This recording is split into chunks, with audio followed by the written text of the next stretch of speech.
ई invoice generation. इस presentation में हम ई इनवॉइस जनरेट करने के बारे में डिस्कस करेंगे। उसके लिए सबसे पहले जीएसपी यूजर आईडी रजिस्टर्ड होना चाहिए। Registered GSP user ID and password आप बिजी में स्पेसिफाई करेंगे, देन ट्रांजैक्शन सेंटर करेंगे एंड ई इनवॉइस जनरेट करेंगे। तो इसके लिए सबसे पहले हम e-invoice1.gst.gov.in पोर्टल पे जाएंगे, लॉगिन बटन क्लिक करेंगे, यूजर नेम पासवर्ड स्पेसिफाई करेंगे एंड लॉगिन बटन क्लिक करेंगे। लेफ्ट हैंड साइड पे एपीआई रजिस्ट्रेशन ऑप्शन में हम जाएंगे। उसके बाद हम यूजर क्रेडेंशियल ऑप्शन में जाएंगे and create API user option को क्लिक करेंगे। इसके बाद नेक्स्ट स्क्रीन में आप ओटीपी एंटर करेंगे जो आपको रजिस्टर्ड मोबाइल नंबर पे रिसीव हुआ होगा। वेरीफाई ओटीपी बटन क्लिक करने के बाद ये स्क्रीन अपीयर होगी जिसमें कि आप जीएसपी के लिए रजिस्टर करा सकते हैं।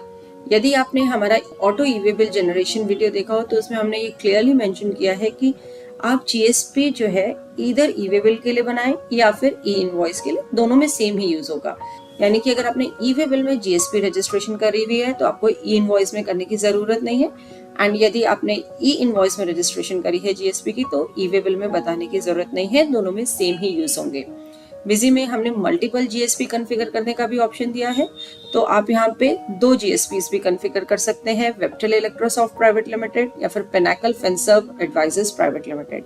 ये पूरा प्रोसेस हमारे auto e way bill generation video में क्लियरली मेंशन है, तो आप चाहें तो उस वीडियो को रेफर कर सकते हैं। ई इनवॉइस और ई-वे बिल दोनों के लिए जीएसपी रजिस्ट्रेशन सेम रहेगा। अब जो जीएसपी यूजर आईडी आपने रजिस्टर किया है ई-वे बिल या ई इनवॉइस पे, उसे हम बिजी में स्पेसिफाई करेंगे। हम administration, configuration, features options GST VAT tab में गए। यहाँ पे ई इनवॉइस रिक्वायर्ड फील्ड में हमने ये स्पेसिफाई किया। E invoice configuration window appear हुई। यहाँ पे आप देख सकते हैं Webtel Electrosoft Private Limited and Pinnacle Finserv Advisors Private Limited. इन दोनों ही ऑप्शंस के लिए आप GSP user ID and password specify करेंगे जो आपने रजिस्टर करे हैं ई-वे बिल या ई इनवॉइस पोर्टल पे। सेव बटन प्रेस करेंगे इस कॉन्फ़िगरेशन को सेव करने के लिए। इसके बाद हमारा नेक्स्ट स्टेप होगा वाउचर सीरीज कॉन्फ़िगर करने का। हम एडमिनिस्ट्रेशन कॉन्फ़िगरेशन में ही वाउचर सीरीज कॉन्फ़िगरेशन में गए। वाउचर टाइप हमने लिया सेल्स एंड सीरीज सिलेक्ट करी। उसके बाद यहाँ पे आप generate e invoice after saving field में ये स्पेसिफाई करेंगे, यानी कि सेल्स वाउचर की मेन सीरीज के लिए हमें ई इनवॉइस जनरेट करना है। सेव बटन प्रेस करेंगे इस कॉन्फ़िगरेशन को सेव करने के लिए। इसके बाद कॉन्फ़िगरेशन में ही इनवॉइस डॉक्यूमेंट प्रिंटिंग में हम जाएंगे। स्टैंडर्ड ऑप्शन हमने सिलेक्ट किया, सेल्स इनवॉइस सिलेक्ट किया। यहाँ पे आप देख सकते हैं एक फील्ड है print e invoice QR code. यदि सेल्स इनवॉइस के स्टैंडर्ड फॉर्मेट में आप ई इनवॉइस का क्यूआर कोड प्रिंट कराना चाहते हैं तो आप इस फील्ड में ये स्पेसिफाई करेंगे।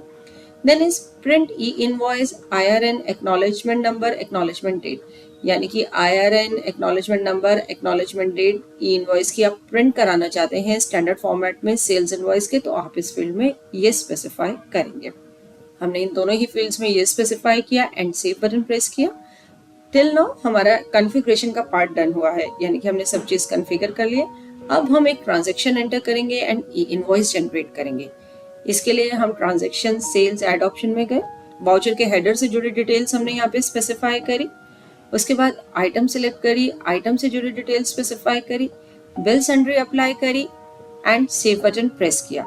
ट्रांसपोर्ट डिटेल्स विंडो अपीयर हुई जिसमें आप ट्रांसपोर्ट से जुड़ी डिटेल्स बता सकते हैं, transport GRRR number, station to place, and then e invoice required field में आप ये स्पेसिफाई करेंगे। हमें यहाँ पे इनवॉइस जनरेट करना है इस वाउचर के लिए। ई इनवॉइस रिक्वायर्ड फील्ड में हमने ये स्पेसिफाई किया। ट्रांजैक्शन टाइप, यहाँ पे आप सिलेक्ट ऑटोमेटिकली ऑप्शन भी सिलेक्ट कर सकते हैं। अभी invoice acknowledgement number field blank है क्योंकि अभी इनवॉइस जनरेट नहीं हुआ। सेव बटन प्रेस करेंगे। इसके बाद बिजी ने पूछा do you want to generate e invoice, yes button हमने क्लिक किया तो देखिए 3 ऑप्शंस आए, ऑटोमेटिक, जेसन, प्लेन एक्सेल। हम यहाँ पे ऑटोमेटिक ऑप्शन सिलेक्ट कर रहे हैं क्योंकि हम ऑटोमेटिक ई इनवॉइस जनरेट कर रहे हैं। ऑटोमेटिकली ई इनवॉइस जनरेट करने के लिए आपके पास बिजी का स्टैंडर्ड या एंटरप्राइज एडिशन होना चाहिए, वो भी एक्टिव बिजी लाइसेंस सब्सक्रिप्शन के साथ। उसके बाद यहाँ पे देखिए रिपोर्ट ऑप्शंस अपीयर हुई। बिजी ने पूछा चेक पॉसिबल एरर्स या view and generate e invoice. हमने चेक पॉसिबल एरर्स बटन को क्लिक किया। रिपोर्ट ब्लैंक है यानी कि कोई एरर नहीं है हमारे डेटा में। अब हमने view and generate e invoice button को क्लिक किया। यहाँ पे ई इनवॉइस की डिटेल्स आ गई, आप क्रॉस चेक कर सकते हैं ये details and then generate e invoice button press करेंगे ई इनवॉइस जनरेट करने के लिए। ये स्क्रीन पे मैसेज अपीयर हुआ ई इनवॉइस एक्नॉलेजमेंट नंबर जो कि ये डिस्प्ले कर रहा है, यानी कि ई इनवॉइस आपका जनरेट हो गया है। नेक्स्ट विजन ने पूछा do you want to print e invoice? Yes, तो आप यहाँ स्क्रीन पे प्रीव्यू देख सकते हैं ई इनवॉइस का। इसमें IRN, acknowledgement number, acknowledgement date, सारी डिटेल्स यहाँ पे है। तो ये आपका एक प्रीव्यू है ई इनवॉइस का। इसके बाद नेक्स्ट विजन ने पूछा कि आप सेल्स इनवॉइस स्टैंडर्ड फॉर्मेट में प्रिंट कराना चाहते हैं। हमने येस बटन प्रेस किया, रिपोर्ट ऑप्शंस में डेटा बताया एंड ये आप सेल्स इनवॉइस देख सकते हैं स्टैंडर्ड फॉर्मेट में। इसके बॉटम में आप देख सकते हैं ई इनवॉइस QR कोड भी आ रहा है। आपको ध्यान हो, हमने कॉन्फ़िगरेशन में स्पेसिफाई किया था कि हमें सेल्स इनवॉइस के स्टैंडर्ड फॉर्मेट में ई इनवॉइस का QR कोड प्रिंट कराना है। जो आपका इनवॉइस एक्नॉलेजमेंट नंबर है या IRN नंबर है वो ऑटोमेटिकली वाउचर में अपडेट हो जाएगा। हम सेल्स में मॉडिफाई ऑप्शन में गए, हमने वाउचर को ओपन किया, जिस वाउचर के लिए हमने ई इनवॉइस जनरेट किया था। सेव बटन प्रेस किया तो यहाँ पे आप देख सकते हैं IRN फील्ड में, एक्नॉलेजमेंट नंबर फील्ड में डेटा आ रहा है। अभी तक हमने बात करी सिंगल वाउचर के लिए ई इनवॉइस जनरेट करने की। अब हम देखेंगे कि इन वन गो आप मल्टीपल वाउचर्स के लिए कैसे ई इनवॉइस जनरेट कर सकते हैं। इसके लिए आप ट्रांजेक्शंस, GST मिसलेनियस यूटिलिटीज में ई इनवॉइस मैनेजमेंट में गए। यहाँ पे generate print e invoice option हमने सिलेक्ट करी, ऑटोमेटिक ऑप्शन सिलेक्ट करी, वेरियस फिल्ट्रेशन क्राइटेरिया बताया। यहाँ पे एक ऑप्शन है एक्सक्लूड वाउचर्स ऑलरेडी हैविंग ई इनवॉइस एक्नॉलेजमेंट नंबर। यदि आप उन वाउचर्स को एक्सक्लूड करना चाहते हैं जिनके लिए आप ऑलरेडी ई इनवॉइस जनरेट कर चुके हैं तो आप इस ऑप्शन को एनेबल कर सकते हैं। वाउचर्स की लिस्ट आई, आप सिलेक्ट करेंगे वाउचर्स जिनके लिए आप ई इनवॉइस जनरेट करना चाहते हैं एंड उसके बाद आप चाहें तो ट्रांसपोर्ट डिटेल्स अपडेट कर सकते हैं। यहीं से आप ई इनवॉइस की डिटेल्स पहले चेक कर सकते हैं। हम directly generate e invoice button को प्रेस कर रहे हैं। अगेन रिपोर्ट ऑप्शंस अपीयर हुई। इसने पूछा चेक पॉसिबल एरर्स। यस, हमारी ये रिपोर्ट ब्लैंक है, यानी कि हमारा डेटा परफेक्टली फाइन है।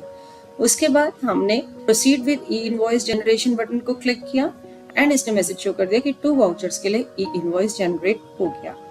यहीं से आप चाहें तो ई इनवॉइस प्रिंट भी कर सकते हैं एंड आप स्क्रीन पे देख ही रहे हैं दोनों ही वाउचर्स के लिए IRN नंबर, एक्नॉलेजमेंट नंबर जो है स्क्रीन पे अपीयर हो रहा है। तो ये है हमारा प्रोसेस ई इनवॉइस ऑटोमेटिकली जनरेट करने का। होप इस प्रेजेंटेशन को देखने के बाद आप इजीली ई इनवॉइस जनरेट कर पाएंगे। और वीडियोस के लिए हमारे YouTube चैनल पर सब्सक्राइब करें।